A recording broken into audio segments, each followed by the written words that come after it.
Good evening, everyone. Today is Monday, February 20th, and I'd like to welcome you to the Columbus Common Council Special Committee of the Whole. I have 6:30 p.m., and with that, if our City Clerk, Pat Gable, could take a roll call, please. Albright. Present. Arnold. Present. Gray. Present. Motive. Present. Reed. Here. Rolke. Present. Steiner. Here. All present. Thank you. And this meeting was properly noticed, so next up on the agenda is to approve the agenda. If I have no alterations or comments, I'll take a motion. I move that we approve the agenda. Motive will second. I have a motion from Mayor Arnold and a second from Alder Motive. All in favor? Aye. Any opposed? All right. Next up is the request of the CHLPC to move forward with bid solicitation. That word was much more difficult than it should have been for the Rest Haven restoration. Ruth, did you want to come up and speak?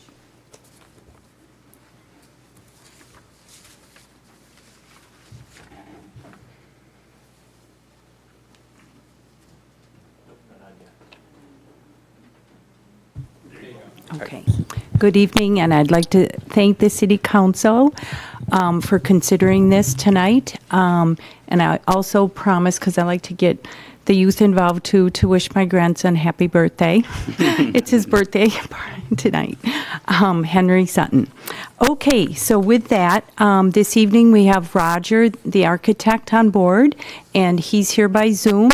And we're very excited. We got the SHPO back from the state, and so we feel like our T's are crossed, our I's are dotted. We're in the process, as you know, of raising funds, and there's a lot of interest. And I would just like to, beyond, or not really beyond, but, just to remember, we'd like to go for the addendum as well in the bidding process in order to properly heat and cool the facility. There are a couple weeks in the summertime that it gets so hot that the play school does have to move into the pavilion, and there is a need for renting. And Amy Jo, as you know, is ill this evening, but there's support for seeing Santa Claus in front of the fireplace at the Rest Haven and get your picture taken there. So we'd like to make this a year-round facility. We're hoping to complete it this year because it is, it was built in 1923. This would be the year, it'd be 2023, and we're hoping to have a nice birthday party for the Rest Haven, invite the public, and show it off in the fall, hopefully. And I'm really here to take questions or any concerns. Thank you so much, Ruth.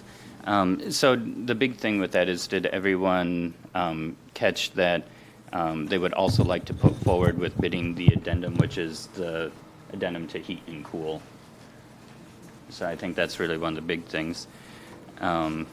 Otherwise, it looks great. I've, of course, been following this project as your liaison. I'm super excited for it. Did anyone have any questions or comments for Ruth? Are there any additional costs that the city needs to put in, or is this all donated? Alder Motive was asking if there was any cost to the city. At this time, I believe there is none, and will hopefully, CHLPC is great at fundraising, and hopefully it'll be covered. Yes, that's our hope too. And that is why having an addendum for heating and cooling it, because it's kind of like the Midas well disease a little bit, as long as we're updating the bathrooms and you take the time, the money spent, you really don't want those finishes freezing over winter, so we'd have to insulate the bathrooms and somewhat heat them so that you don't have the contraction and expansion and have to be repainting it like every 3 to 4 years, things like that. So knowing we're going to have to heat the bathrooms, or at least to like 54 or 60 degrees over winter, then the assembly room or the great room needs a new ceiling. And at this time, it'd be much more cost effective to also insulate that ceiling. We need new wiring in there. It's 60 amp service or something. We'll be upping that to a 200 amp service. So it just, it makes sense to really explore that at this time. And we're really hoping, we'll get the funds to cover that as well.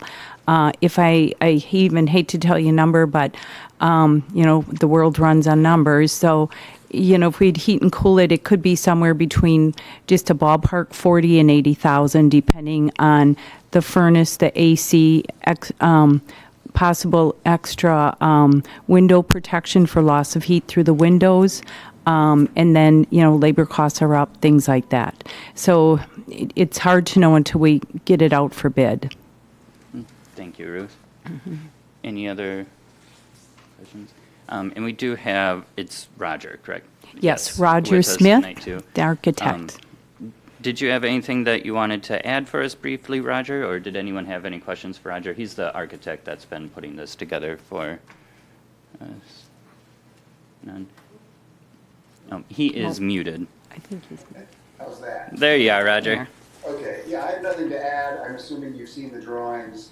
I'm just here to answer any more specific questions you might have, so. Perfect. Thank you so much. Did anyone have anything for Roger? Seeing none? Awesome. Is everyone okay moving this forward to our regular meeting here very shortly? Yes. All right, perfect. Thank you so much for all your hard work, Ruth. Well, it's a team of CHLPC together, yes, and very true. the Thank you. great community support and honor, pleasure, and wonderful working with you for a better Columbus. Thank you. And prettier. Yes. Thank you so much. And yes, thank you to everyone with the CHLPC. All right. Then, moving on, next up on our agenda is to, let's see here, consider the recommendation of the Utility Commission for the addendum to the personnel manual. Did you? Yeah. Okay, perfect. So recently, when we were talking with one of the linemen, the Utility Commission learned that a lineman must be on call if an apprentice is on call as well. As per the handbook, the way it was written, linemen are not getting paid to be with the apprentice at their full rate, which just didn't seem fair. And so the intent of changing this is so that they actually get paid their standby time, whether they're there to back up an apprentice or on their own. Thank you very much, Alder Motive. And just to clarify, Alder Motive is the president of the commission, so she is the best person to ask questions to if anyone has any. Well, at least the best person present. Anybody have any questions, or is everyone okay with moving this forward to our regular meeting here in a few moments as well? Yeah. All right, seeing lots of nodding heads. Then, next up on the agenda is to convene to close session per 19.851E, deliberating or negotiating the purchase of public properties, the investment of public funds, or conducting other public business whenever competitive or bargaining reasons require a closed session. Specifically to discuss potential purchase of property in the City of Columbus, parcels 109B and 1090C.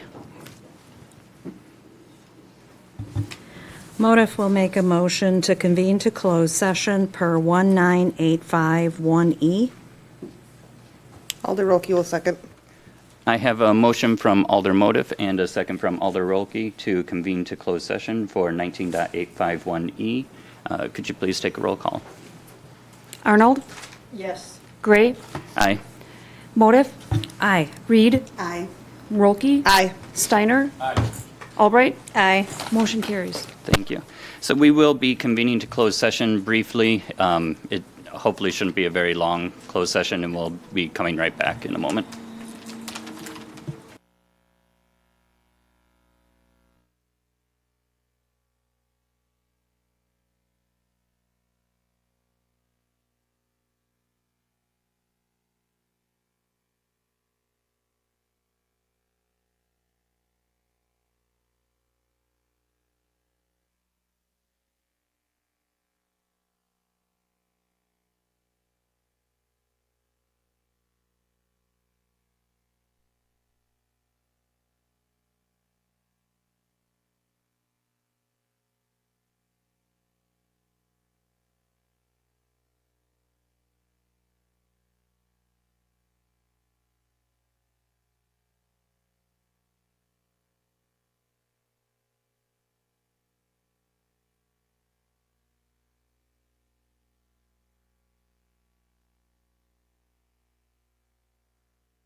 Oh, okay, thank you. Oh, we do. Okay, great. Good evening, everyone. It is Monday, February 20th, 2023. I want to welcome you to the Columbus Common Council meeting, our regular meeting, and our city clerk, Pat Gable, will take the roll. Albright, Present. Arnold, Present. Gray, Present. Motive, Present. Reed, Here. Rolke, Present. Steiner. Here. All present. So if you are able, please stand for the Pledge of Allegiance. I pledge allegiance to the flag of the United States of America and to the republic for which it stands, one nation, under God, indivisible, with liberty and justice for all. Tonight's meeting has been noticed in accordance with state statutes and local ordinances, and I'm now looking for a motion to approve tonight's agenda. Alder Motive will make a motion to approve tonight's agenda. Alder Rolke will second. It's been moved and seconded that we approve the agenda for tonight. Is there any discussion? All those in favor, please say aye. Aye. Anybody opposed? So the agenda has been approved, and we have 4 people who want to sign up to speak tonight. The first is Kelly Crumby. And just a reminder, give your name and address. Keep it to 3 minutes. Turn on the mic. Kelly Crombie, 641 North Ludington Street, Columbus, Wisconsin. Was mayor of Columbus from 2013 to 2017. During that time period, the city purchased some land on West James Street for the purpose of a fire department, a new fire station. We all knew that there would not be a new fire station constructed right away. That was never part of the plan. And yet, here we are tonight, selling part of that land that was intended for the fire station. With no public input or discussion. There's been multiple closed session discussions over probably the last year or 18 months. Some closed session discussions just reference selling real estate. Now, lately, closed session discussions have referenced a parcel number. So I think there has not been significant or any public input into this decision, and it was a decision that we made in 2017 that a new fire station would be there, and I think we should see to it to fulfill that requirement. There are limited spaces in Columbus where you could have vacant land large enough for a fire station. And I would also point out that the price the city got for that was essentially half donated by the previous landowner based on the assessed value at the time. So I think that should also be considered, and I would urge a down vote on that motion. Thank you, Kelly. The next person who signed up to speak tonight is Susan. Susan, I think I'm not, is it Malmanger? Thought I was signing in. I apologize. I'm here for trash and recycling. Okay. Thank you. All right, so we'll put you on later then. So Henry Elling would be the next person. Good evening, Henry Elling, 650 South Charles Street. Is your mic on? There you Yeah. go. Henry Elling, 650 South Charles Street. I have 2 topics that I wanted to address real quickly this evening. The first is in regards to the Rest Haven project. I hope that as part of your discussion, you might outline what the remaining process will be and maybe some timeline affiliated with that. I think it would be helpful for the community to know, and also potential donors and also contractors that may be interested in that project. The second topic I would like to ask this evening is not on your agenda. It has to do with the staircases for the pavilion. I know that there is money in the budget to replace and repair those fixtures, and my question to the council would be if they could coordinate those projects with the Rest Haven. Perhaps you would get a contractor that would be interested in doing all of that work, or at the minimum, it would be work happening at the same time at the park so that it's not disrupted 3 or 4 times this summer. Thank you. Thank you, Henry. Okay, and we are going to move on now. I am looking for somebody to, for a motion to approve tonight's consent agenda. Alder Steiner will make a motion to approve tonight's consent agenda. Gray seconds. It's been moved and seconded that we approve tonight's consent agenda. Is there any discussion? All those in favor, please say aye. Aye. Okay. Now we're going to move on to new business. And the first item tonight is to consider and take action on a donation by the 4th of July Committee for police body cameras. And I know Dennis is not here tonight, but I know he talked about this with us at our last meeting. So unless anybody has any questions on this item, I'm looking for a motion to approve the donation by the 4th of July Committee for the police body cameras. Alder Gray moves to accept the donation by the 4th of July Committee for the police body cameras. Alder Rolke will second. So it's been moved and seconded that we approve the donation by the 4th of July Committee for the police body cameras. Is there any discussion? All those in favor, please say aye. Aye. Anybody opposed? So motion carries. The second item on the agenda tonight is to consider and take action on the request of the CHLPC to solicit bids for the Rest Haven restoration. And we talked about this earlier tonight. Does anyone have any questions for Ruth? Yes. Just one quick question, because Henry, I believe, did bring up a good point of potentially adding another addendum for the pavilion staircase. How difficult would that be? Would that slow down your process at all?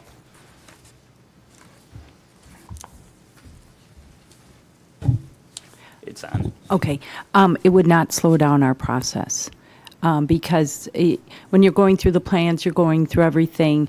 It's, well, why aren't we? So it's always, kind of like, well, if we're doing this, like I said with the ceiling, insulate the ceiling. And so it would not slow down the process.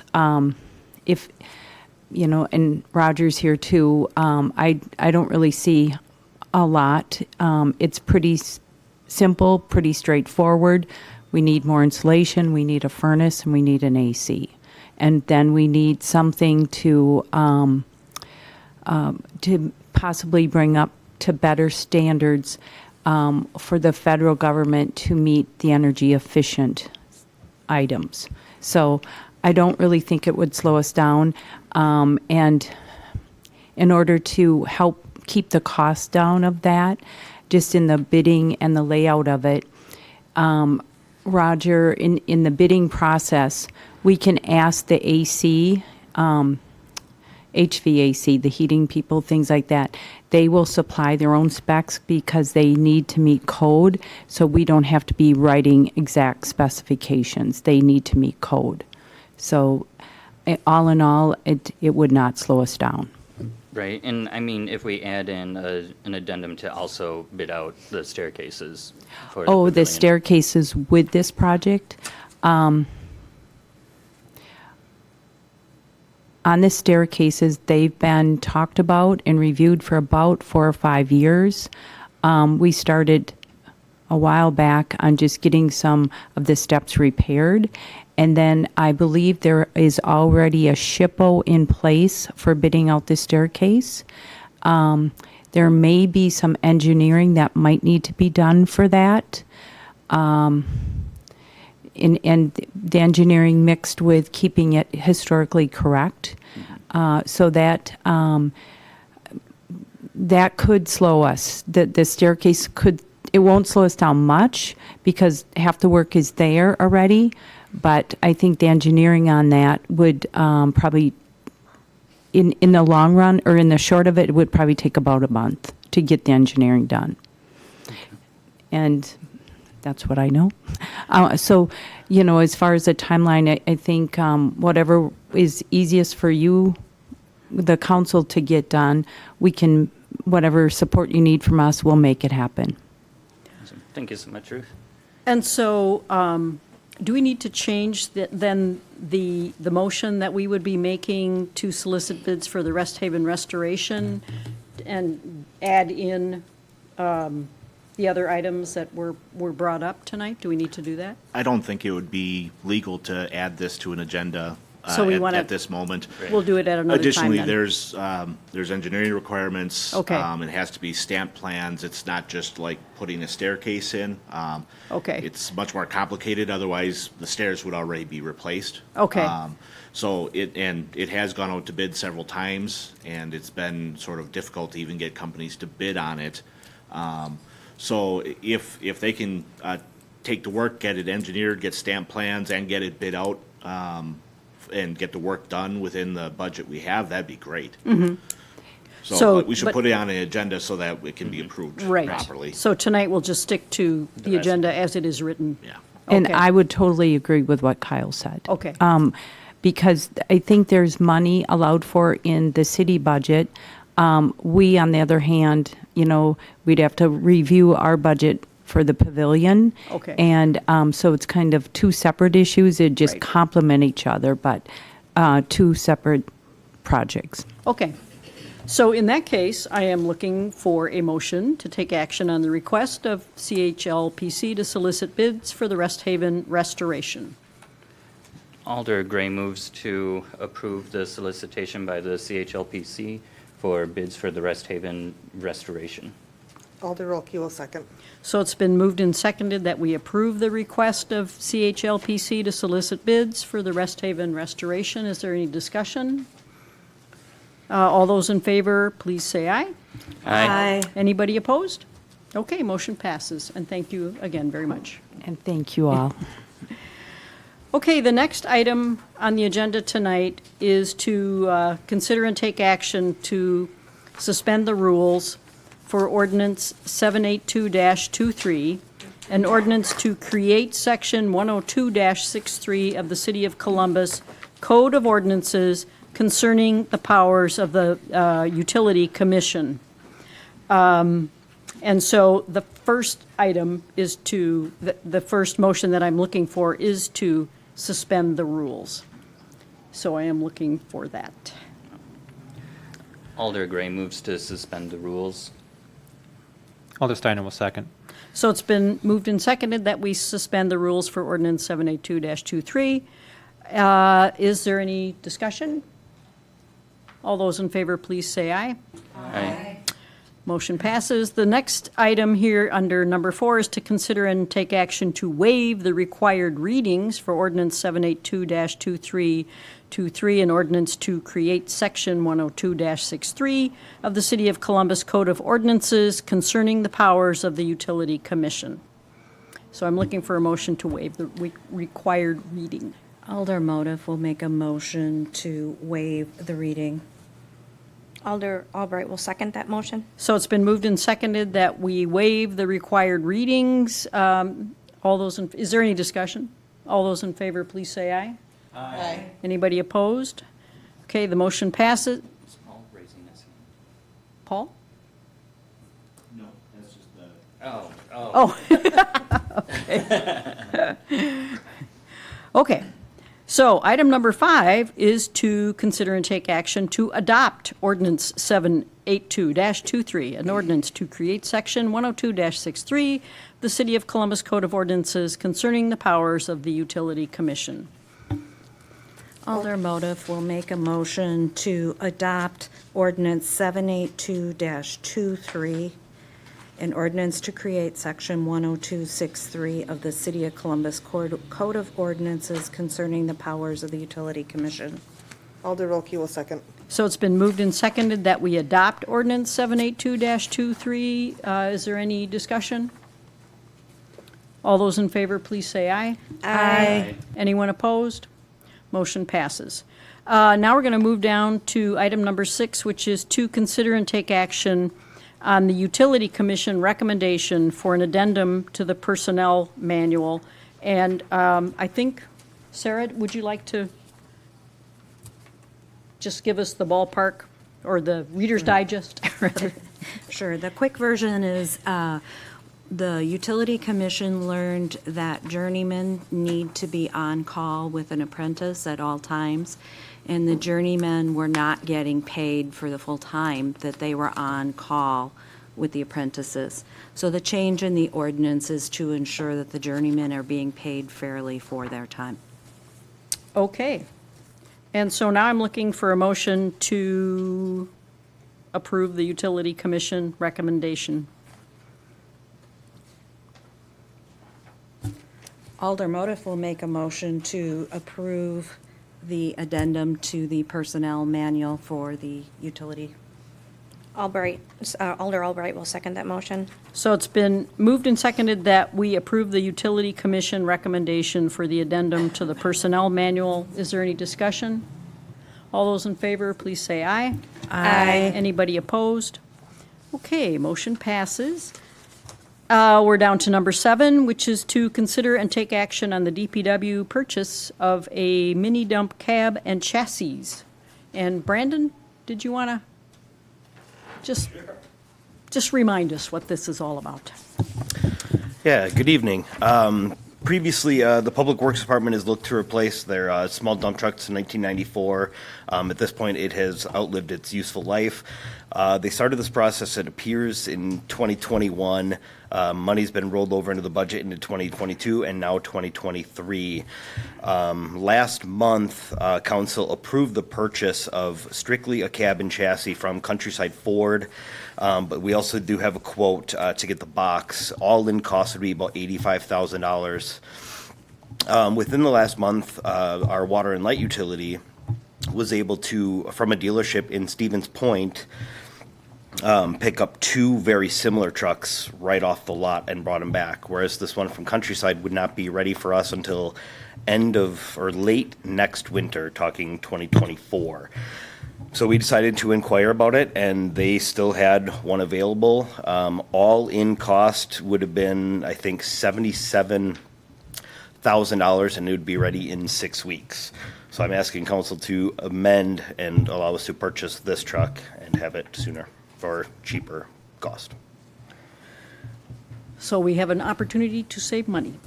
Always a good thing. And so what you are asking council to do is to approve the purchase of the 2022 Ford F-450 instead of the previously approved purchase of the 2023 Ford F-550. Is that right? That's correct. Okay. So I am looking for a motion to do that. Alder Motif will make a motion to approve DPW's request to purchase a 2022 Ford F-450 at the current price of $77,000. Is that the correct price?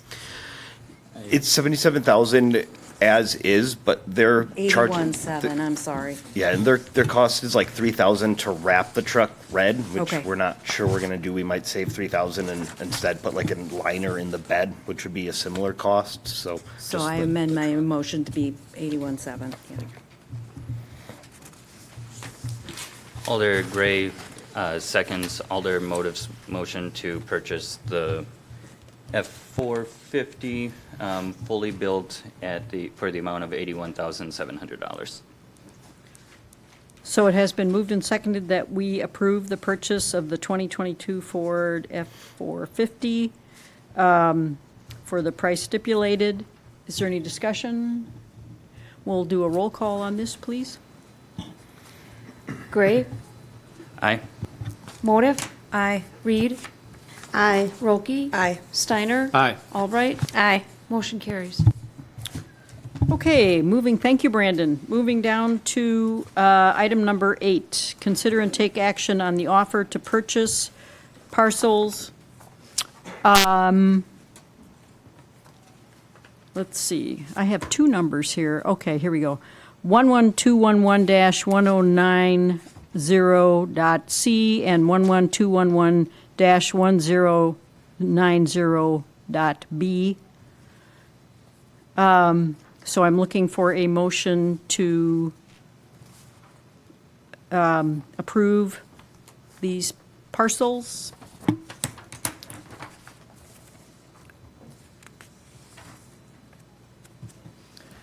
Alder Steiner can make a motion to approve the purchase of parcels 111-211-1090.C and 11211-1090.B. Alder Wilkie will second. So it's been moved and seconded that, Excuse me, can you withdraw that motion and approve the sale instead of the purchase? Apologize for that. Yes, I withdraw the last motion and make a motion to approve the sale of parcels. oh, okay. Good? The sale of parcels 111-211-1090.C and 11211-1090.B. I will amend my second. Thank you. I didn't catch that either. So just it has reading it up been, it has been moved and seconded that we approve the offer of the sale of the parcels noted. Is there any discussion? And we will do a roll call on this item. Motive? Aye. Reed? Nay. Rolke? Aye. Steiner? Aye. Albright? Aye. Gray? Aye. Motion carries. Okay, and now we are moving on to item number 9, which is to consider and take action on the termination of the lease for the parcels 1090.001 and 1090.B and 1090.C.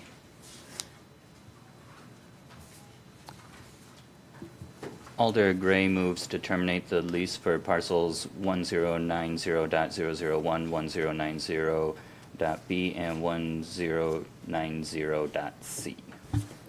Alder Motive will second. So it's been moved and seconded that we terminate the lease for the parcels noted. Is there any discussion? We will do a roll call on this one also. Reed? Aye. Rolke? Aye. Steiner? Aye. Albright? Aye. Gray? Aye. Motive? Aye. Motion carries. Okay, and now we are down to item number 10, which is to consider and take action on claims in the amount of $2,978,938.32. So I am looking for a motion to approve the claims. Alder Wilkie moves to approve claims in the amount of $2,978,938.32. Reed will second. So it's been moved and seconded that we approve the claims in the amount read. Is there any discussion? We'll do a roll call on this also, please. Rolke? Aye. Steiner? Aye. Albright? Aye. Gray? Aye. Motive? Aye. Reed? Aye. Motion carries. Okay, and now we are down to item number 11, which is the report of city officers, and City Administrator Kyle Ellefson will go first. All right, thank you. Just a few quick items. Last week, I attended the new business association meeting. They selected their board. They're getting organized. I'm sort of waiting to hear more about their plans and how they're going to be structured. Waiting to see how the city might fit into this group of businesses and you know, what the future holds. But looking for, again, how the city can fit into that group of businesses and contribute. Seems like every week now, there's a new Wednesday, Thursday snowstorm. Looks like this week will maybe be ice, we're not sure. But being shorthanded at DPW doesn't really make this a whole lot easier. So I did want to thank everyone for pitching in. It starts really with Brandon and Tori and everyone else that helps David in making the announcements go out, the news blasts, and of course the DPW crew for being in the plows all night long and bouncing down all the bumpy roads. So just wanted to make sure that everyone knows that the DPW crew is really putting in all their effort and working in sort of the worst conditions. Just wanted everyone to know how much that we appreciate their efforts. And then finally, elections tomorrow. Polls are open at 7. They stay open until 8. If you have any absentee ballots, you need to have them dropped off to the city clerk before the polls close tomorrow. And all day long, you can go see Pat, and she'll have a smile. And that's all I have. Thank you, Kyle. And also, reminder, you cannot put your ballots in the drop box on the front door of City Hall anymore, so don't do that. Take it over and hand it right over to Pat. Amy Jo Myers from the Rec Department is reminding us that she is accepting applications for employment at the Aquatic Center. The deadline is April 1st, which is going to be here before you know it. To apply, they need lifeguards as well as concessions, admissions and concessions, and slide attendants. All the Columbus recreation programs and sports are on the city rec page. If you want to check that out on the Facebook pages. There will be an Easter egg hunt, and that's coming up, and that's posted on Facebook.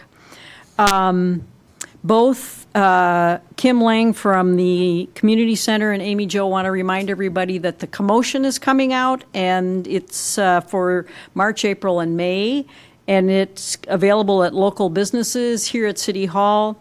It's also on the website, and that tells you all the exciting things that are happening in Columbus over the next 3 months. If you want to have a copy mailed to you, you can contact Kim at the Community Center, and she'll put one in the mail to you. And the Community Center, I want to remind everybody again, used to be the Senior Center, now it's the Community Center. We'll be hosting the... Was that Star Wars? No, it was Doctor Who. Okay. So anyway, the Community Center will be hosting the election tomorrow. So remember, it's not the Senior Center anymore. We can all go there, young at heart, whatever. And so also just a reminder that our first April City Council meeting will take place on Monday, April 3rd, because the next day is Election Day for spring elections. There's still a vacancy on the Tourism Commission, so if anybody is interested in applying for that, go to the mayor's page on the city website. There's a little link to apply to the different boards and commissions, and just fill it out and it'll get sent over to me. And that's all I have for tonight. So I am looking for a motion to adjourn. Alder Gray moves to adjourn. Steiner will second. So it's been moved and seconded that we adjourn. Is there any discussion? All those in favor, please say aye. Aye. Anybody opposed? Okay, we are adjourned. All right, it's about 7:15. Does anybody want to break before we go into the panel? All right, I see some nodding heads, so let's take 5, probably around 7:20-ish. Okay. Doctor Who, huh? Yes. Thank you. I don't understand how that keeps happening. I have it on mute, and there's one phone number that can seem to break through the mute and ring me. and Somebody that's really, very really wants to talk to you. I guess so. I think I'll go get it.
Good evening, everyone.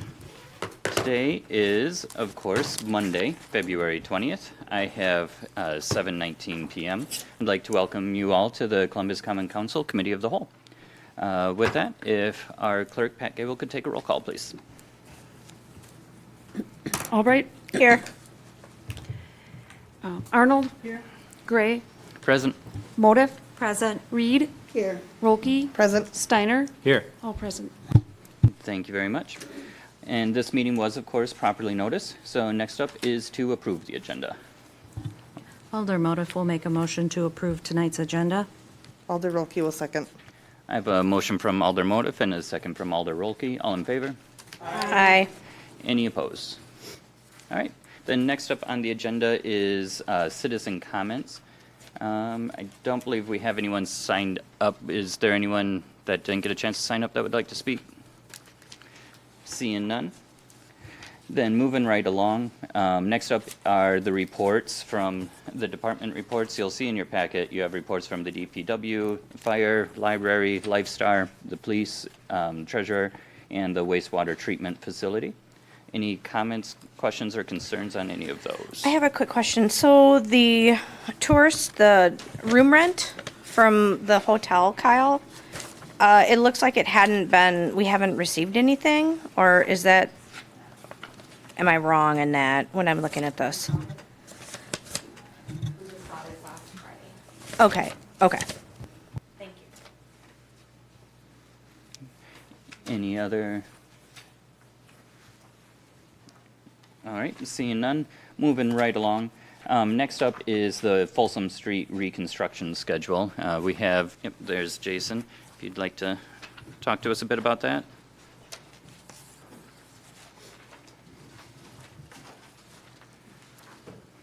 Good evening and thank you. I wanted to bring this to your attention tonight. We have been working on getting our Folsom Street project going this year, and we have approved the awards for Paczynski Construction out of Beaver Dam.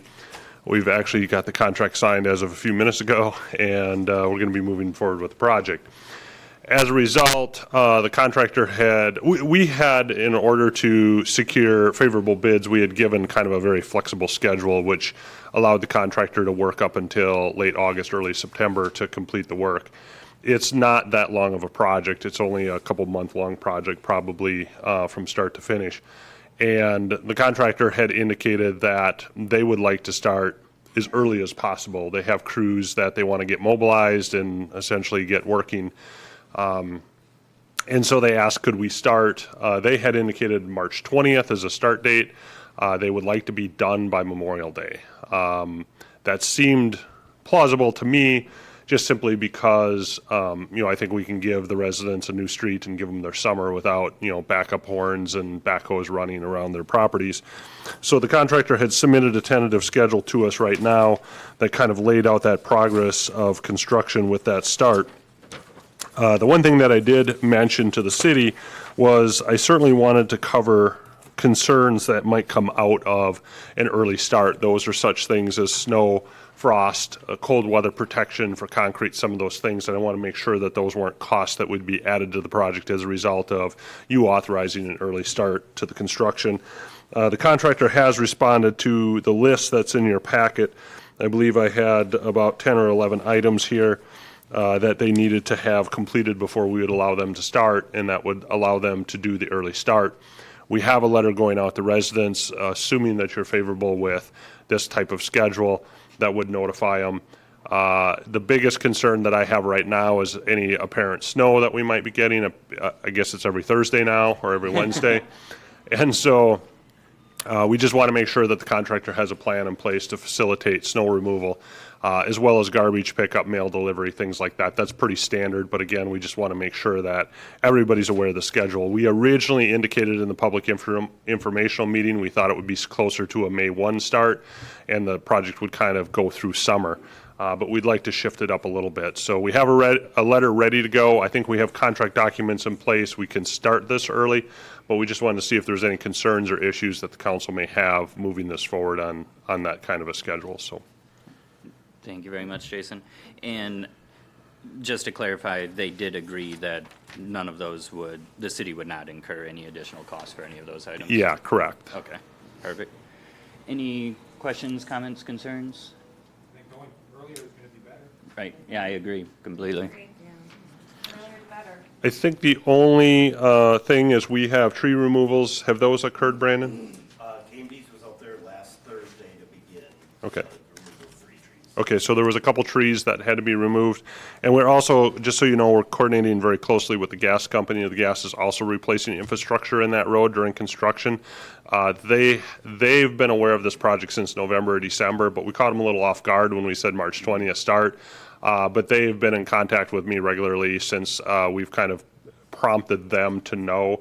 And obviously, we would want the gas services replaced and everything back, so when we restore the street, we don't have a contractor right back in tearing something up. So it is my understanding that the gas company said that they would do what they needed to make that happen, and the contractors indicated they would accommodate as necessary. So I did, and again, I did tell them that once they started, I don't want them stopping, so it's not like I can start and then come back in July. So again, I think we have all of our bases covered, but I wanted just to mention the trees and the gas, because those were two things that are not part of this contract, so. Perfect, thank you. I did misspeak. They were out there Tuesday trees. Thursday was the snowstorm. Sorry. Right. Thank you. Any other questions or concerns? Is everybody okay moving it up to March? Awesome. Thank you so much, Jason. I think that's good news. Awesome. Then next up is item number 7, and that is the garbage contract discussion and recommendation. We have members, people here from the county, Pelletier, and LRS. So, I mean, we've of course heard from everyone, but things have changed a little bit, so I'd like to give you all a few minutes to address council again. We haven't heard from the county for quite a while. Would you like to kick it off for us?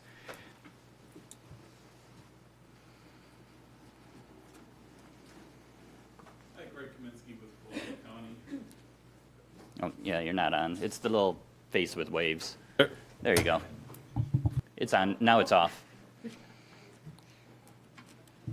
Perfect. Thank you. Appreciate it. I just want to, a couple things. I want to thank you for being able to provide service to you for the last 6+ years. I think we provide a good service at a competitive rate. I understand you've got some bids from other haulers. They're both good companies. They both utilize our facility. They bring us recycling and garbage.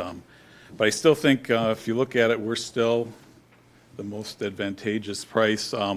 One thing I didn't include in our last, and I sent an email to Kyle, we had carts that we purchased.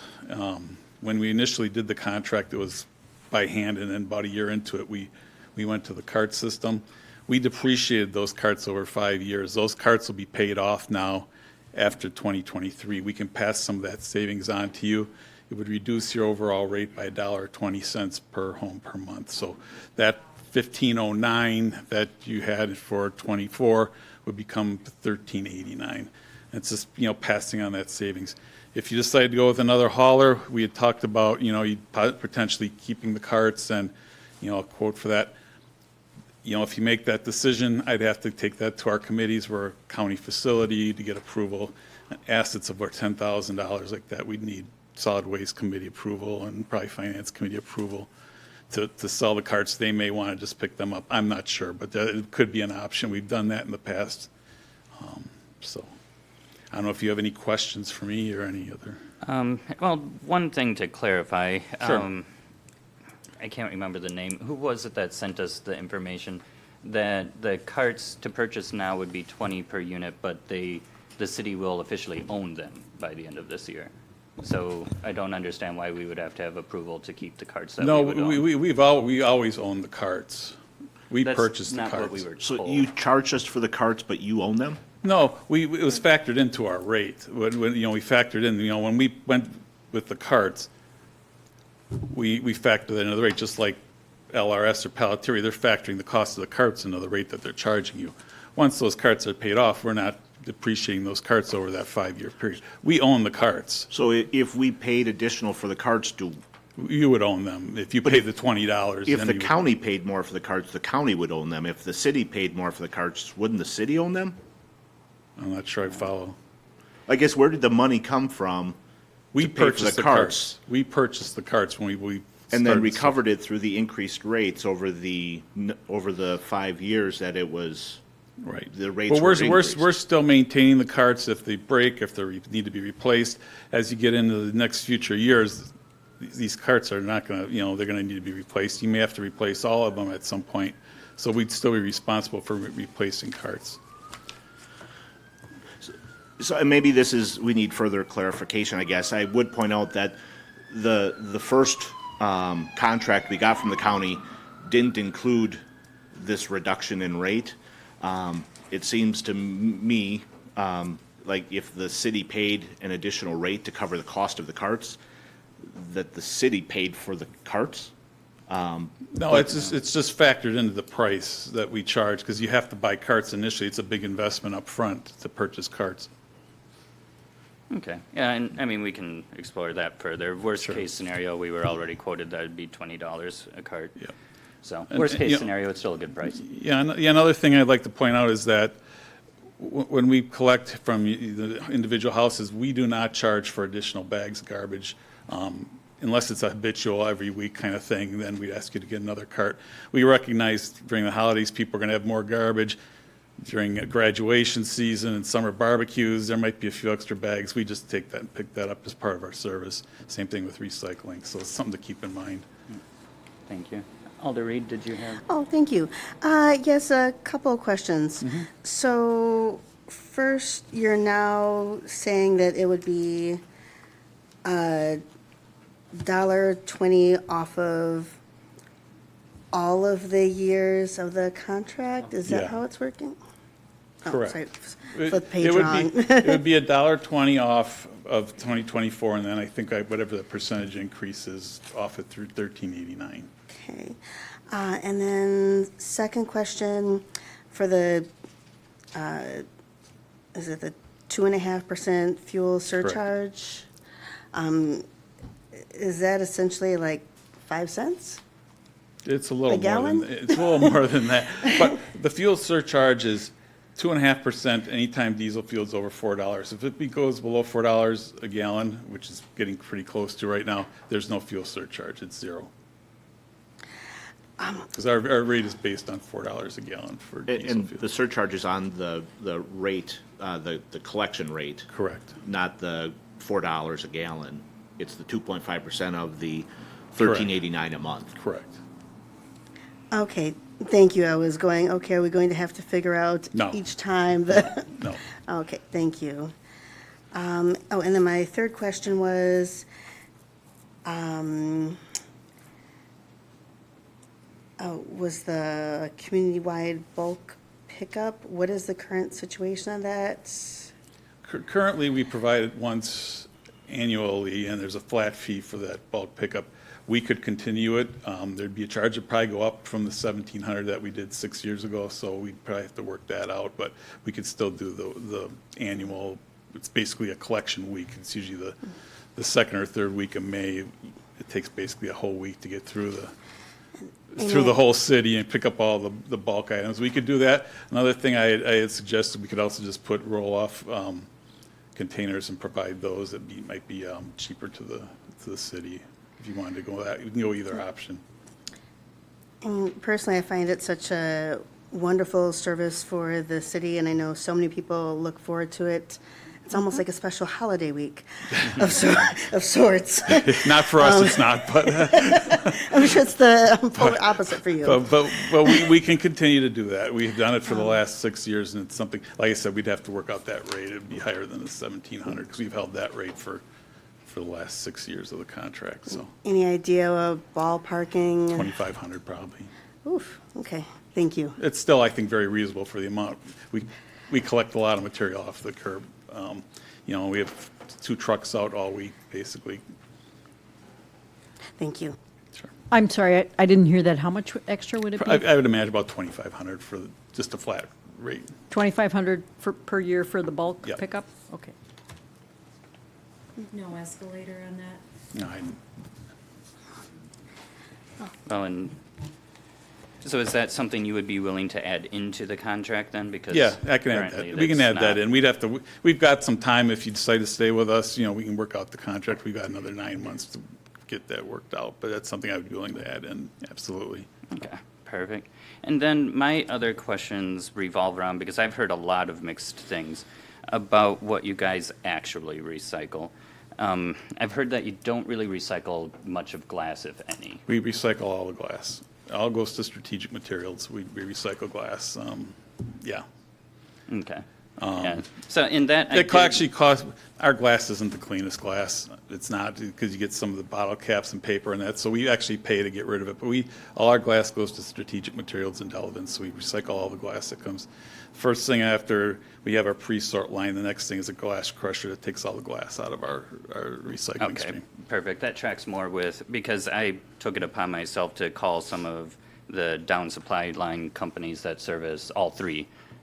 And Strategic Materials was a glass company. They did Yep. mention that you do provide some glass, not nearly as much as others, and they did also mention that it was a bit more dirty. It than is, yeah, average. right, it is.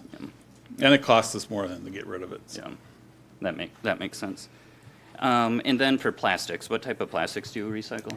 We recycle 1, 2s, and 5s right now. We're not recycling the 3 through 7s. We hope to, at some point this year, we got a new system, and we had hoped that it would be cleaner at the end of the process, that we'd be able to recycle all the 3 through 7s. Right now, we're hand sorting the polypropylene out, which is probably the biggest percentage of the 3 through 7s. If you look at the rest of it, it's probably less than 1% of the total waste stream. We do hope to, or recycling stream, we do hope to be able to recycle all the 3 through 7s once we get our process cleaned up a little better. It's an ongoing process. We're working with the company that installed our system, and we're not getting some of the results we had hoped with it. So it's something that's kind of an ongoing work in progress. But I would think hopefully by the end of the year, we would have that where we can take it all. But right now, we're hand sorting the polypropylene out. We're sorting 1s and 2s out. Okay, thank you. Oh, go ahead, Alder. So, back to the cart. Sorry, I think we're going to be beating this like a dead horse. So we paid for them. You depreciated them for 5 years, and then if we go with a different service, you want to sell them to us. Yeah, we own the carts. Okay, so you own the cart. So we basically have been renting them then. Right. Okay, so because you are done depreciating them at the 5-year mark, that means their useful life is pretty much up. I mean, I would suspect that if we do have to buy them, that we're going to get a serious discount on them.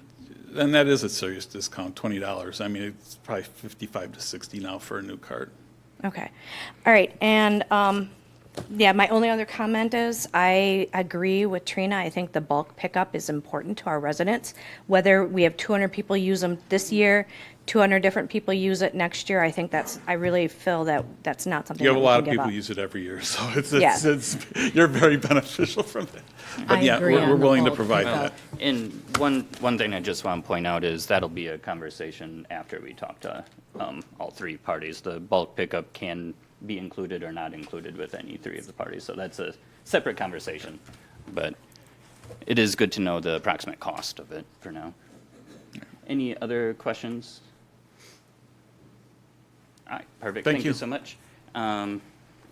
Joe, you're closer. You want to go? Let's all not jump. I was trying to be a gentleman. You usually ask if you can go first, and I was going to let you. So, well, thank you for having me again. Great to see everybody. Not going to take off on a tangent here. You've had my proposal for quite some time. It remains pretty much unchanged. You know, with cart, without cart pricing. I saw, took the liberty of reviewing new pricing provided. I still have found that averaging over the 5 or 10 year period, with you owning the carts, we still come out less, even if you have to apply the 50% per home cart management fee. I kind of explained to Kyle earlier today that a lot of municipalities who have taken over ownership of carts decided to manage the program themselves for a little while, so we didn't want that to take an effect from day one. So it's, if you guys want to give it a shot and replace wheels and axles as they break, if you have the ability to do so, that's just flexibility with options for the city. Another thing I wanted to touch on was another part of the memo, the packet on page 44. reading through that, saw some things that got me a little wide-eyed. So, no disrespect to any haulers, I just don't feel that everybody does it the same way. I would actually say quite the contrary. Not every hauler will accept bag recyclables like Pelletary accepts bag recyclables. I know of some that will apply fines for that. So as long as they're in clear plastic bags, we could see through them, they're not heavier than 50 pounds if we're picking them up off the ground. If they're clear in your bin, go crazy. We just heard from Mr. Pinsky that right now they are not doing, they're just processing 1s, 2s, and 5s. We are processing 1 through 7s. We do strip out 5s. We have 1s and 2s that go to specific places in Michigan, and then 5s we strip out, and then 3s to 7s go to kind of a zero waste company because those are harder to find processes for. But they get turned into wax, oil, or liquid gas. Those are kind of like waste plastics, we kind of say. So same glass, strategic materials. Paper and cardboard. Paper and cardboard go to, sorry, took a bullet list of things to mention quick. They go to 3 different processors here in the state of Wisconsin. We have a processor in Wisconsin for cartons, milk and juice cartons. Some OCC or cardboard will go to Indiana. That's about as far as it'll go. Plastics, number 2 natural, go to Michigan, get made into number 2 color bottles.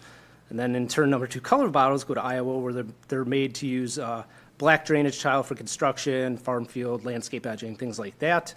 And then number 1 water bottles are actually made into either new water bottles or sometimes made into carpet or clothing, which is pretty neat. So just give you, metal stays local here in Madison, pretty much. We got 2 places it can go. So it stays local. Strategic Materials in Delvin has actually wrote us a testimonial, and I think I included it, but saying that we produce the cleanest 3-mix glass that comes from a single-stream MRF in Wisconsin. We're very proud to have them say that on our behalf. And to interrupt you briefly, I talked to them personally. The person I talked to went on to say that it was one of the cleanest in the nation. So congratulations. Even on better. that. Appreciate that. Thank you. And good on you for checking references. And I'd have to take that a step further because not only our process is different, but our expanded list of recyclables, unless something's changed, I don't know of another hauler that takes metal pots and pans, small metal appliances, metal plumbing fixtures and faucets, hot and cold paper cups, bag shredded paper, milk and juice cartons, just name a few. Like I said, unless that's breaking news and I missed it, I don't know of another hauler in Wisconsin that takes that many above and beyond what the DNR requires. And I have to kind of toot our own horn. I can't announce anything publicly because it's not been presented yet, but this week, coincidentally, unfortunately, the meeting was on Monday today, we are receiving an award for 2023's Outstanding Achievements in Recycling Education, which was not self-nominated. That was news to us, and we're very flattered to receive that award. Lastly, I said I wasn't going to go off a tangent, but I did. Taking fuel surcharges and rebates into consideration, I understand you have to do that. You got to check all boxes, look at all added costs. We do offer the bulk program at a per truck hour and tonnage rate, but for fuel, you think over a 5 to 10 year period, hopefully fuel prices drop. I just have to point out our fuel rebate starts at $3 per gallon.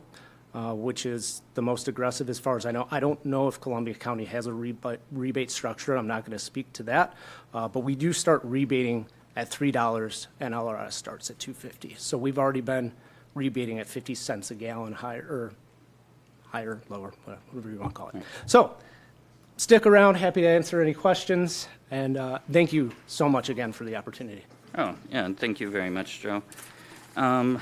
Let's see, now it just jumped out of my, one thing. So if we do have to pay the $20 per thing, I remember earlier in your proposal, you would finance that for us and include that in, if necessary. I'm not sure if I put it in the proposal, if it came up verbally or, so yes, I was given permission to offer that from the Pelletary family, that over a 5-year, we would do it on a 5-year term to finance that. So we don't expect the city to come up with the short money to pay $20 per cart to purchase the carts. So they would offer to do that on the front end and invest in purchasing the carts, and then add it as a separate line item per month to charge back over a 60-month term. That's which would the be- line of credit in the contract?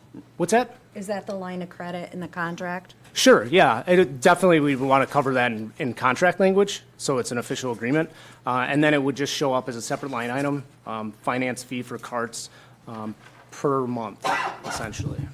Right, yeah, so that would be a super nominal increase in a monthly fee for a rate, and a great way for the city to actually purchase our carts.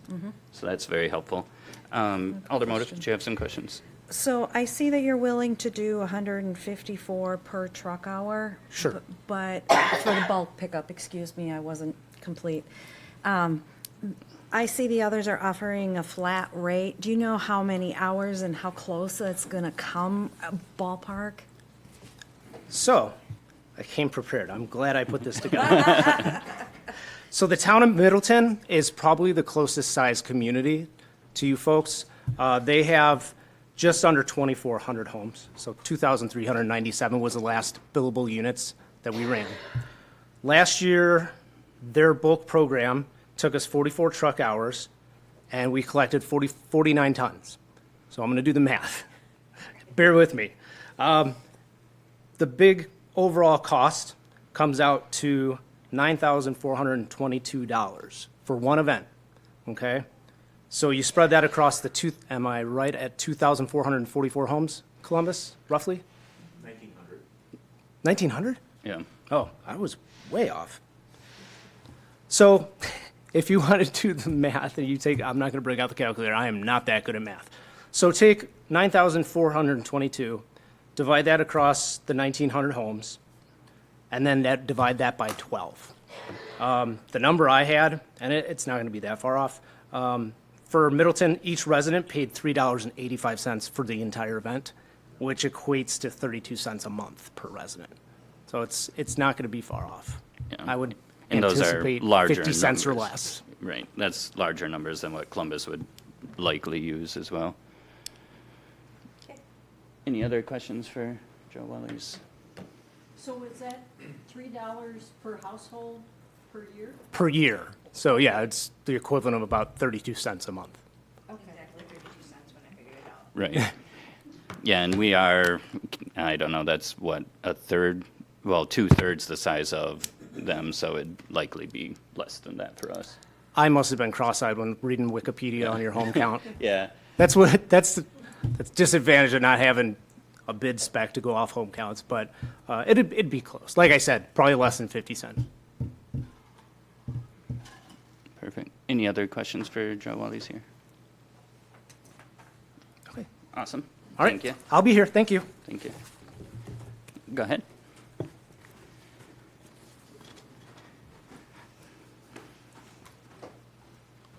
Hi, everyone. I'm Susan Melmanger. I'm the Municipal Services Manager for LRS, and you got the luxury of having Kim here 2 weeks ago. I apologize. I was out of town. So thank you for giving us the opportunity to resubmit a 10-year proposal as opposed to the 7 that we came in before, and have a few minutes just to kind of tell you about us. You know about us. Kim did a great job kind of explaining our company and who we are. I think it's important to know who I am and that you would have a direct line to me, just like your neighbors in Beaver Dam and Juneau starting this year. Talking to Kyle and, proposing to you guys is an honor for us because this is the kind of size of community that we really shine with, okay? I left the industry as a commercial rep 6-7 years ago when Waste Management bought Advanced Disposal. LRS is the corporate name, but we started as Badgerland Disposal out of Milton, and we still run as a local hauler. Everyone that you see, not only in this room, but all your managers, all your drivers are local, and they know your communities. Mike Lang, our general manager, knows your community like the back of his hand. He's an Ixonia resident. So I think that's important to know that I came back to work for these folks because they are local and I know them. I wouldn't come back to trash just for that, right? A couple things that set us apart after what I've heard, you guys heard last week or 2 weeks ago, versus kind of what's been represented. The biggest thing when you look at our proposal is that bulk sweep is included in your per home rate. When I don't know you, I hadn't met you before, I had some run-in with Kyle, so I knew of him and knew him previously. I look at your current service level, and I know you had that sweep in there. So that is included in your per home rate. And so whether it's a $2,500 or a $9,000 charge, that is already included. It sets us apart a lot of ways, because you heard how many hours it takes to do a town of your size. So without going over those numbers, we figure that in as a bonus item for you guys, okay? We want to give you at least what you have and give you some other options if you want to lower your service level. You want to have a bulk only, they can only call in, we can still do that. That's part of your proposal. If they want dumpsters where you have a bulk day or quarterly or however, we have a roll-off container rate. All of those things are available. So I just want to let you guys know that that is something that off the top of my head is, I wanted to put that in there so you don't reduce your service levels. Of course, always your option, okay? The couple things that you guys talked about were the fees as well. If you start with someone who's giving you a fuel fee right now today, that's somewhere between 31 and 35 cents per home per month right now. Are they going to go down? Absolutely. If they go down, are you going to get a rebate at some point? Absolutely. Has diesel fuel been below $3 in the last 8 to 10 years?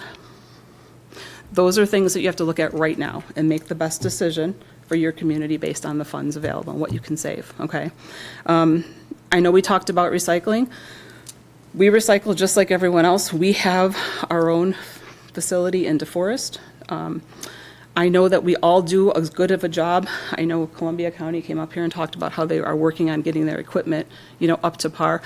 Everyone wants to do the best at recycling because it benefits us as well. We can sell it for more based on the economy and all that kind of stuff. I would encourage, if that's a decision maker, you guys come look at our MRF. Without data to say what this additional recycling that some say they do better at, I don't know how that helps you. We would give you reports monthly, quarterly, annually, and you file those with the county for your rebate. That's even Steven. As far as I know, everyone is in the business of recycling to do better, for the world, and we have all the brand new equipment in our DeForest facility, which is where your recycles would go, okay? I just wanted to let you guys know that, and the other thing about the fees, we talked about the fuel fees, and LRS, who is Lakeshore Recycle Systems, if you look it up, you're going to see that we have a couple states. We want to grow at a certain rate, but again, everyone here is local. I'm local. I live in Janesville for almost 30 years. All of our managers are in Wisconsin, and all of your folks are local. So I just want you to consider us as not this big corporate, like they just wanted to rebrand, and I liked Badgerland Disposal better because everybody knew us as Badgerland and South Central, but we are the same company with the same folks. Just newer, nicer equipment, and we can pay our drivers better. So I appreciate the opportunity to come up here and say hello to you guys. Do you have any questions for me? Thank you. Anybody have any more questions?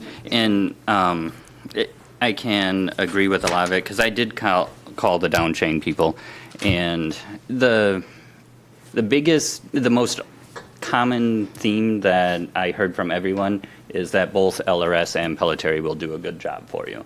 No one Great. had anything negative to say about either LRS or Pelletary. You guys have great options in this room, so Right. It's a tough decision, and when it comes down to it, you got to see who's giving you the best bang for your buck. And I think that we have better resources, to serve you guys, and hope you consider that. Yeah, the only caveat to that is I did get glowing reviews for Pelletary. So the overwhelming sense from multiple people that I've spoken with is that Pelletary takes a lot of pride in their work, and it's evident. Strategic Glass did offer some statistics about how much cleaner Pelletary's is. We're just newer to the industry. Like, we started in 2016 as Badgerland. We opened our facility in DeForest for recycling. It was right after I started here, right before I started, so about 2.5 years ago. So we have all the new equipment and all the same Just process getting are there. yeah. We all go to the same suppliers, the same outlets. Right. And we don't go any further than Indiana as well when we sell our metals, and we recycle everything that they do. So Right, I and that's appreciate very that. true. That makes it a lot easier to do some background checking, to be honest, because I only had to call the same people for all of you. So that was Perfect. Okay, I appreciate it. good. Any other questions or thoughts? Awesome. Thank you, guys. Thank you. There's a good chance we may ask you some questions as we talk about it amongst ourselves. Let's see here. So one thing is, so cart maintenance is one thing that I have here. So basically, cart maintenance is included in both of the numbers that we have in front of us because it's adding in the 50 cents for Pelletieri's maintenance program and it's included in LRS. So the fees are there. One question for Pelletieri and LRS, if a bin needs to be replaced, what is that cost and who bears the cost? Because this is like if they are repairable, it's included. What if it needs to be replaced? It would be replaced. At no additional fee? That would be if there's 51 day, and typically that would be something catastrophic or an accident. Typically that would be our fault.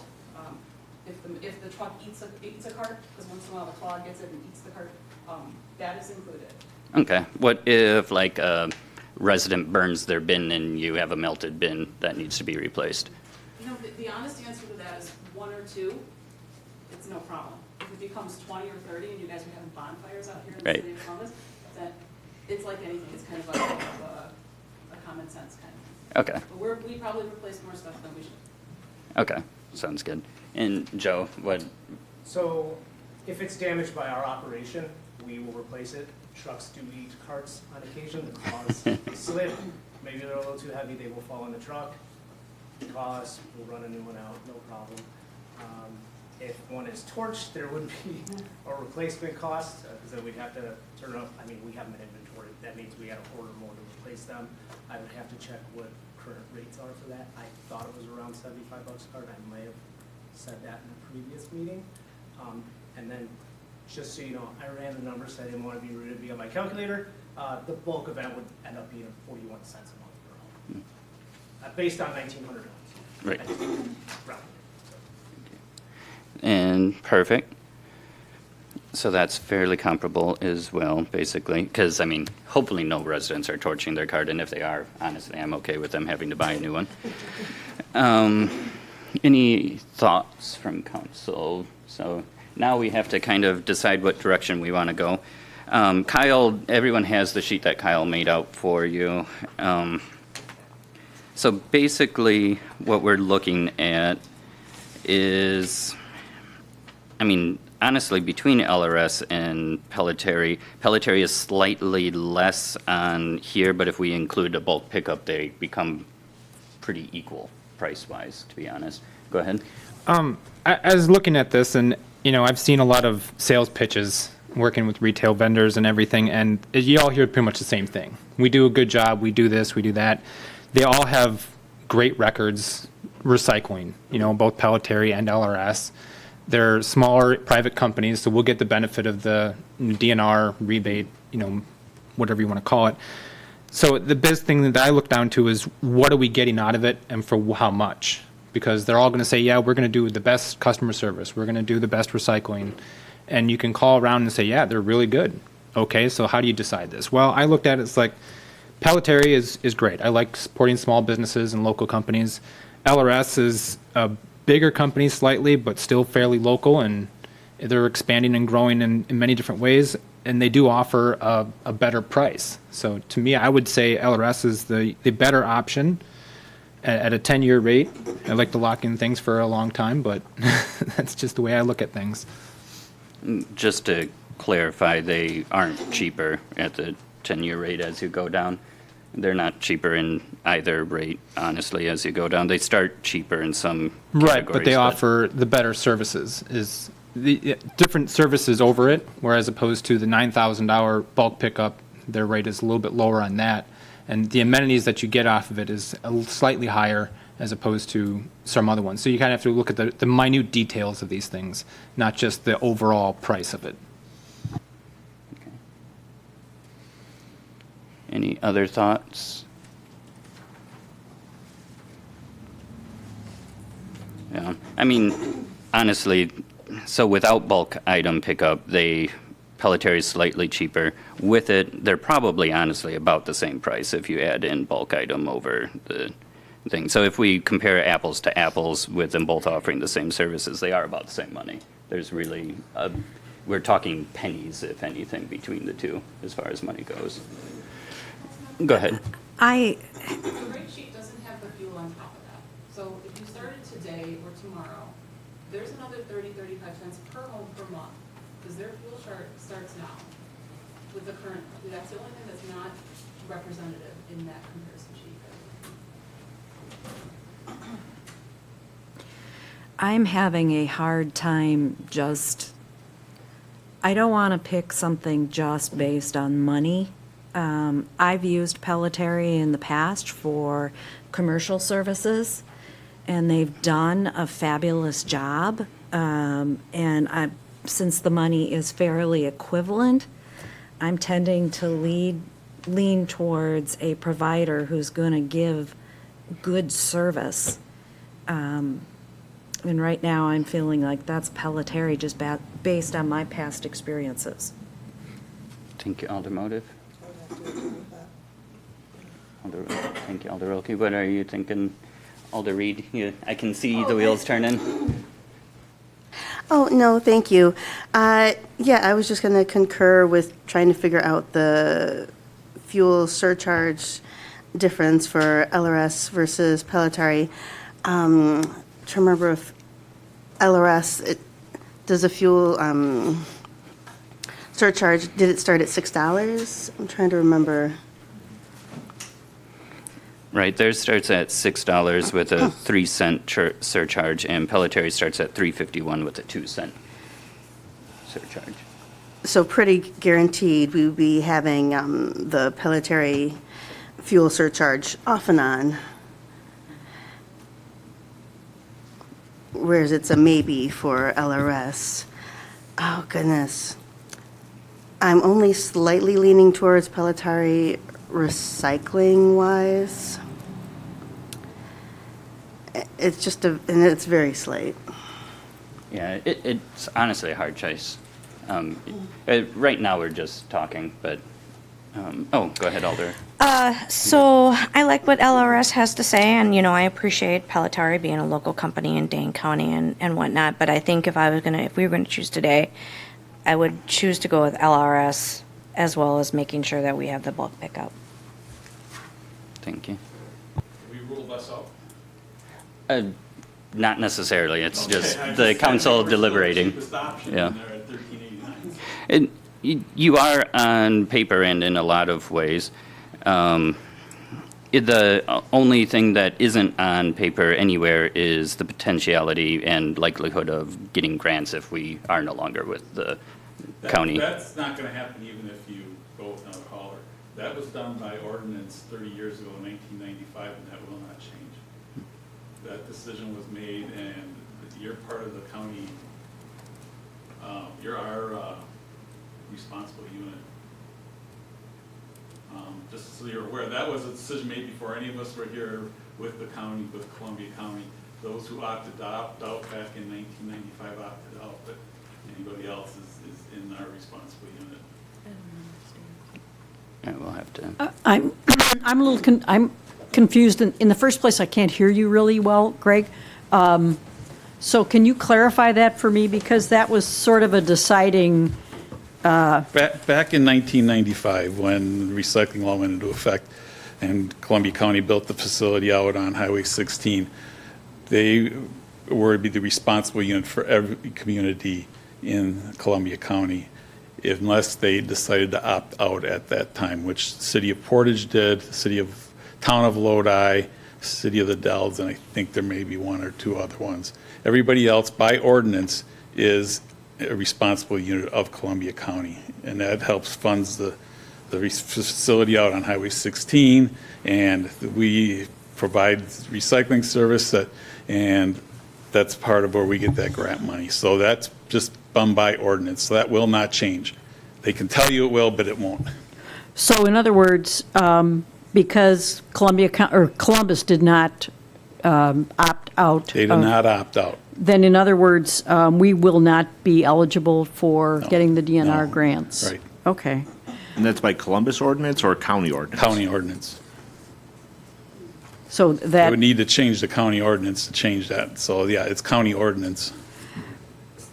In that And that's, case, like I said, that was done almost 30 years ago, in 1995, that ordinance was set up. So I just Okay. want to make sure you're all aware of that that's the way that works. yeah, I think we had a different understanding, Okay. so I'm Yeah. glad that you clarified that. That, I think that is a huge, we need to know that, because Right. that is one of the reasons why we were contemplating it. Right. Because otherwise, we haven't had any problems with Columbia County Right, and we service. provide you good service at a competitive rate, and I still think our rate is more competitive than where you're at. So I just want you to be aware of that before you make decisions here that it could affect that, and 'cause that's not going to change anything. I'm biased, I almost feel like I should recuse myself, but, because my husband's on the solid waste committee for the county, but I've been very happy with their service. It looks competitive to me, so I'm glad you clarified that. So, Yeah, I mean, losing out on grants would not be awesome. It is an ordinance that is also something, ordinances can be changed. We do it here all the time, and we could, except it's a county ordinance. exactly, yes, but the county can change ordinance as well. Go ahead. Yeah, I mean, I guess our county representative would have to support the city electors in making, Yeah. you know, to support the people that voted for the county representative, to support the view of the city in that matter. You know, as I looked at the people or the competitors on this, you know, there's the fuel charge, the bulk collection fee.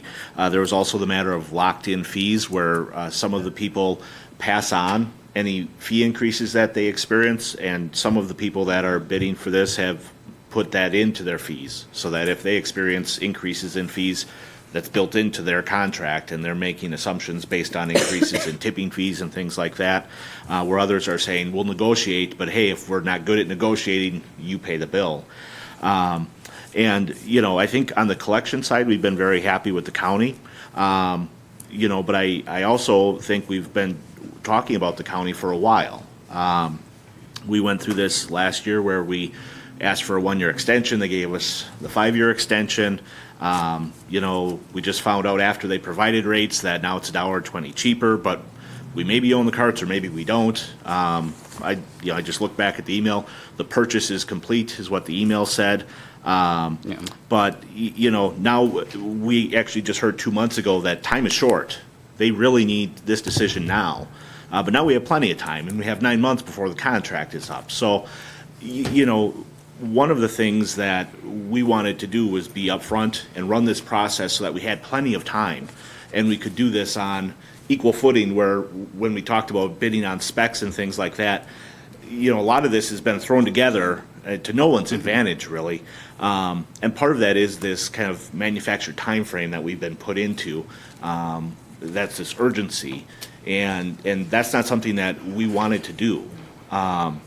So I just want to kind of remind the council that this is not a situation we wanted to be in. We kind of found ourselves here. Right. No, right now we're deliberating, but thank you. So, yeah, I don't know. My other big thing is, aside from price, even considering we may not be able to get grants because the county controls that, we're still not hugely off. And my primary focus when looking at a recycling provider is someone that actually recycles. Like, if you're like me and you put your recyclables in a bag and then put it in your bin, it does not get recycled by the county. So how many of our recyclables are actually being recycled by the county? I want a company that actually recycles my products and it doesn't go into a landfill. And Pelletier and LRS will do that for us. Yes, it is slightly more expensive without a grant, but we can, of course, try to get our county representative to fight for us and amend an ordinance. That might take some time, but it's not unlikely to happen either. Our city does also vote for that person, so if that's something that doesn't happen, that is how people change representation. For me, I'm still stuck on, I want my things to actually be recycled. That's kind of in my opinion, if you are in the business of waste removal and recycling, your paramount thing should be doing the job to the best of your ability, and then fees and revenues and things come after. and you kind of charge what you have to get that done. Pelletieri and LRS are both more expensive than the county, but they both recycle more than the county. So that's my position.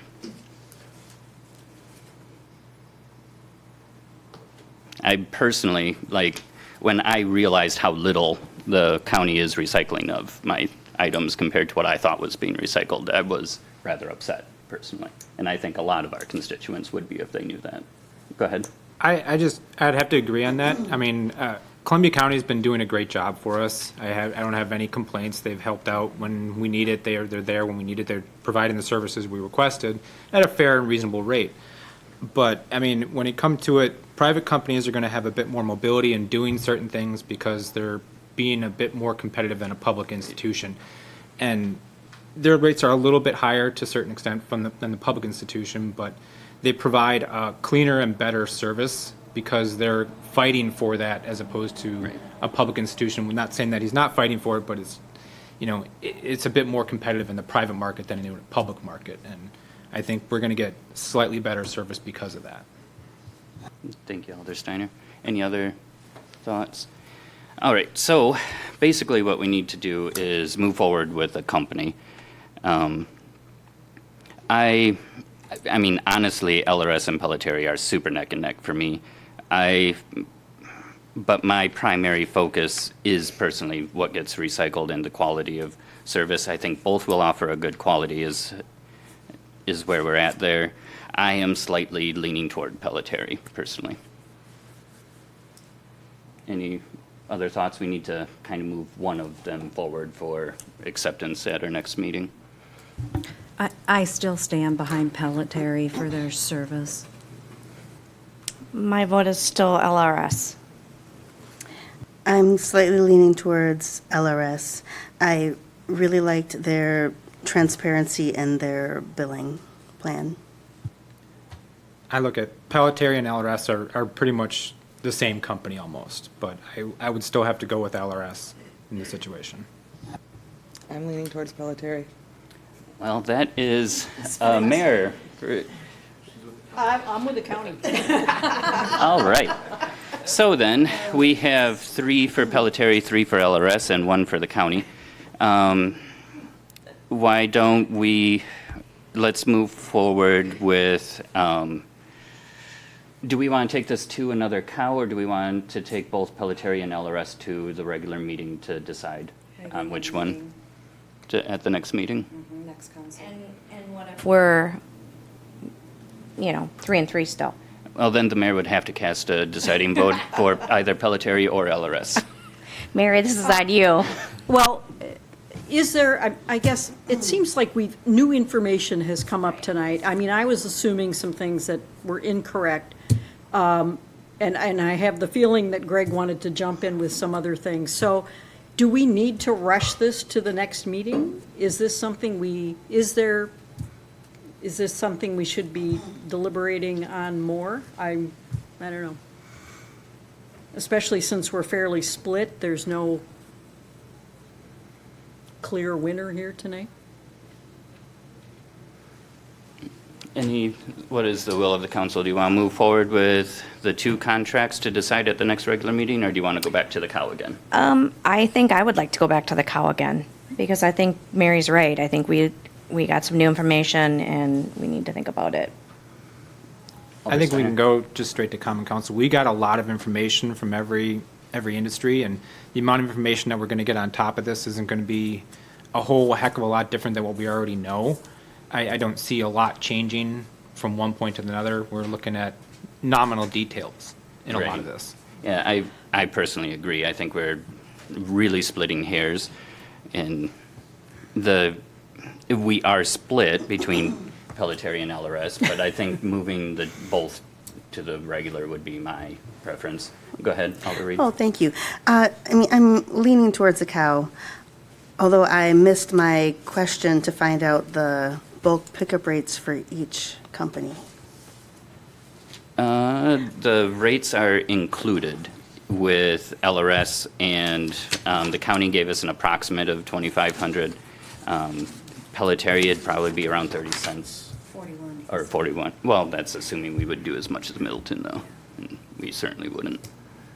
But 30 and 40 cents per Pelletary. house. Yeah. Right.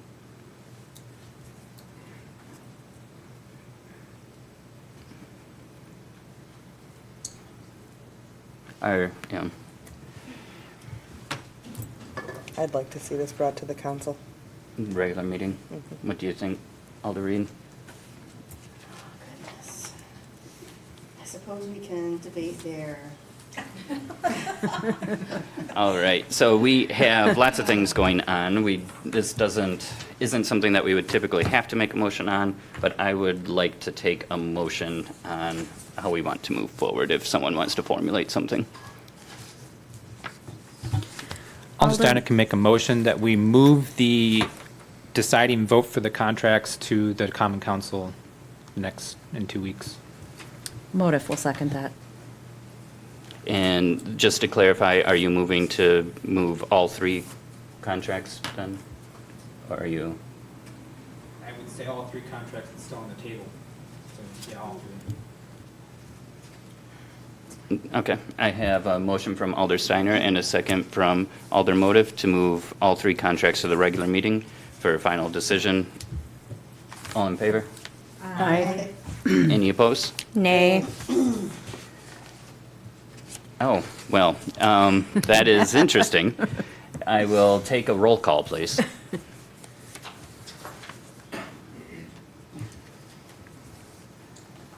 Arnold? Aye. Gray? That's a tough one. Aye. Motive? Aye. Reed? Nay, slightly. Wilkie? Hey. Steiner? Aye. Alright? Nay. Four yeses. All right, so we will move all 3 contracts to our next regularly scheduled meeting. All right, we are making progress, people. It's slow progress, but it's progress. All right. It's the small things in life. Sorry, guys. Let's see here. And where did I put my agenda? Because I am moving everything around. Thank you. All right, and thank you guys so much for coming. And you are welcome to come back to our next regular meeting if you'd like. Don't necessarily have to. We don't typically have a lot of debate during our regular council meetings, to be honest. It's mostly done here at the COW. Although I have a feeling we probably will have some debate at our next regular meeting. So you guys are welcome to join us. Thank you so much. Thank you. All right, then, next up is item number 8, to request the request of a waiver of requirements of section 78-15 of the City Code of Ordinances requiring the filling of a site plan. Filing. Oh, goodness. I have garbage on my mind. Filling. All right.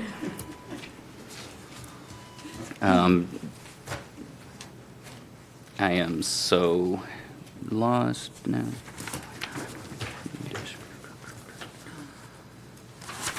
Yeah. Oh, yeah, we're requesting the site plan. Did you want to speak to us about that, Brandon? Yeah, sure. So this item ties into the next item, which is going to be for a CSM. In the CSM, the zoning administrator can require a site plan. We don't feel it's necessary with this project. They're not doing any landscaping. They're not, building any building. It's just a division of land. So I would suggest waiving the filing of the site plan. Awesome, thank you. Is everyone, any questions for Brandon, or everyone comfortable moving that forward? Yep. Perfect. And then you might as well stay put, I suppose. Item number 9 is the request of the property owners for the proposed certified survey map for parcels 724.2 and 724.3 and 718.02 with a waiver of the requirements of section 90-939 of the City Code of Ordinances, which requires street frontage for all parcels. So on this item, the CSM is the simplest part. The second part is waiving the requirement that we require frontage of street for any new parcels. If we were to plat a new subdivision right now, we would of course require all parcels have frontage on a public street. This one, from what we can tell, it was platted in the 1800s. Birdsey Street was vacated. So the one parcel has access via an easement, and the back parcels, I guess, would not, after reconfiguring the lot, they will not have access to a public road. It's a private road that was vacated. Again, the intent of the CSM is not to build anything. They're just going to divide some land so that nobody can buy and build. So we don't feel it'd be necessary for empty lots. Thank you. Is that understandable to everyone? Everyone okay with moving that forward as well? Awesome. Thank you. Then next up is item number 10, to convene to close session per 19.851E, deliberating or negotiating the purchase of public properties, the investment of public funds, or conducting other public business whenever competitive or bargaining reasons require a closed session, specifically to discuss potential purchase of property in the City of Columbus, TID 6 projects, 1400 Park Avenue, and the Commerce Center development proposal. Alder Rolke will move to convene to closed session per 19.851E. Alder Motive will second. I have a motion from Alder Rolke and a second from Alder Motive to convene to closed session. Could you take a roll call for us, please, Pat? Gray. Aye. Motive. Aye. Reed. Aye. Rolke. Aye. Steiner. Aye. Albright. Aye. Arnold. Aye. Motion carries. Thank you. All right, we are in closed session. We will not be returning to there tonight. Thank you, everyone.